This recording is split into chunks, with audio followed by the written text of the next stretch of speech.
Alright, ladies and gentlemen, Fabs in the house, and welcome back to the channel. Today I got Randy Doucette in the house, on the table, right over here. Let's see what we got. Just a regular pouch right over here, but we do have a knife inside, and look at this. Look at this beautiful piece. Artillery, Randy Doucette. Here you go. Let's do this, guys. Let me see if I can do a little bit better. Anyways, let's do that. Measurement, 9 centimeters for the cutting edge, probably 10 for the blade, 11.5 for the handle, overall 21.5 centimeters for the overall length of this piece. Which means it is the perfect size. Why? Look at this. That's a serpent. Bigger boy, all right. This guy also, I mean, you have a nice Randy Doucette family picture right over here, but still we are a little bit too big for this one as well. If you check, for example, Shirogorov F95, it's gonna be bigger, yes, so full-size knife. If you check, like Stellar, for example, we are pretty much in the same ballpark of the artillery. If you check, for example, a Neon, it's smaller, of course. So this is my preferred size, and therefore this is going to be the preferred size that I have for the Randy Doucette. This is the artillery, and it is a beautifully made liner lock with premium materials made in Canada. It is a handmade knife.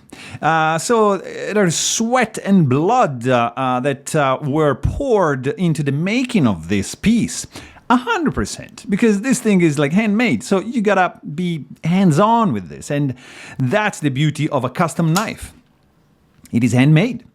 I mean, not all the custom knives are fully handmade, but this is, and it's made in Canada, so I'm Canadian, and I love this guy, and this is probably my preferred, I would say, Randy Doucette design. It's probably for the blade and the size. In this case, you get some copper snakeskin carbon fiber and Dunes carbon fiber for the bolster. You get, you see, the copper infused carbon fiber and the Dunes defining this bolster of also carbon fiber. So the transition here is just spectacular. Blindfold yourself, rub it like this, and you're not going to be able to tell the difference between the two materials because they're both carbon fiber. But I mean, the transition is super smooth. Just look at that. How did you do that? I don't know. Very carefully, I guess. Anyways, it is beautifully done. Only thing that I would say is that, of course, you get, because you get 2 pieces of carbon fiber, you get 2 screws and 2 screws, so 4 and 8 screws, which are cluttering a little bit too much the handle. In my opinion, like 1 piece of carbon fiber would have allowed for like 2 screws, I guess. If you want to do the bolsters and give it a clean look, maybe you can do 2 screws here and do hidden screws for the bolster on the inside. So that would be still doable. And having, you know, some other material, maybe like, for example, like in this case, you get some carbon fiber, of course, but you get also some zircotite, which creates some contrast, and then you can do Dama steel. So this combination, it's of course a classic. This is a little bit less traditional, I would say, but still works well. In my case, I would have not gone with this combo over here, but it still is beautiful. You get some copper pivot collar around the blue anodized titanium hardware, which has, I would say, my favorite design for the pivot. The pocket clip doesn't have hidden hardware, as you can see right over here. Has a Locky Dama steel pattern for the pocket clip, matching the Locky Dama steel pattern for the blade, which is a nice touch. The copper pivot collar matches the back spacer, which is floating and geared and suspended with 4 washers. Look at that. The liners are made in titanium and blue anodized. These are my fingerprints, by the way. This thing is perfect.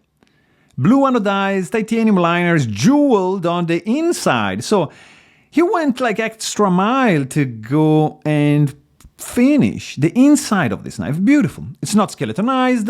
There is a little bit of chamfering around, so you're not going to be cut yourself, so it's pretty good. In the handle, also, you see a lot of contouring going on around here. It's very smooth, very not sharp at all, so super comfy in the hand. Of course, you get this huge finger groove right over here, and these two, which are gonna, boom, allocate your hand beautifully. Ergonomically speaking, a beast. Perfect. This thing is gonna be acting as a finger guard, like when you do a reverse grip, and also like this. So it's gonna protect and prevent your finger to just slide over when you push through. So pretty cool handle, spacer, everything. There is no lanyard hole option, and it's fine. I mean, I don't use lanyard beads on knives usually, and I mean, you get some pretty deep jimping on the blade, beautifully etched and polished. You get swedge starting right over here and just ending a little bit over before the tip. 100% gentle belly, hollow grind, low height. So you get some nice flats. You get a finger, not really finger. I mean, this is a sharpening choil. You get a, yeah, not even my pinky can fit into that. So pretty much a sharpening choil, which is good. And you get a flipper tab. There is no jimping around. You get no stainless steel lock face insert, but there's no lock stick. So this thing is going to be acting pretty well because the action is very good. All right. Let me check. I'm going to check this 3.76 millimeter for the spine thickness and 0.7 millimeter for the thickness behind edge. It's pretty thin, nice hollow grind, beautifully swedged, perfect blade shape. It looks fantastic, guys. Very harmonious. I like this angle over here, and I like this curve going down like that. So cool, guys. I mean, the action is crisp. Clack, clack, kind of feels like a double clutch. You can do push button, you can do light switch. Very smooth, runs on bearings. It is absolutely well made, well crafted. It's a pleasure to flip it. So it has also kind of like a fidgety factor. Absolutely. And together with the feel when you touch it and the sound, it creates a pretty beautiful experience when you play with this, when you fondle it. And I mean, you can of course use it, it's a knife, but if you don't want to use it, if you're a collector, maybe this can be your safe queen, your grail knife. You can fondle, admire, enjoy, look at it, take some pictures of it. It's absolutely fine if you do not use your knives. This is what I think. You can have cheaper knives if you care about this one. If you love this one and you do not want to scratch it or ruin it, it's fine. Do not use it. It's going to be fine. You want to use it? Go ahead. It's going to be fine.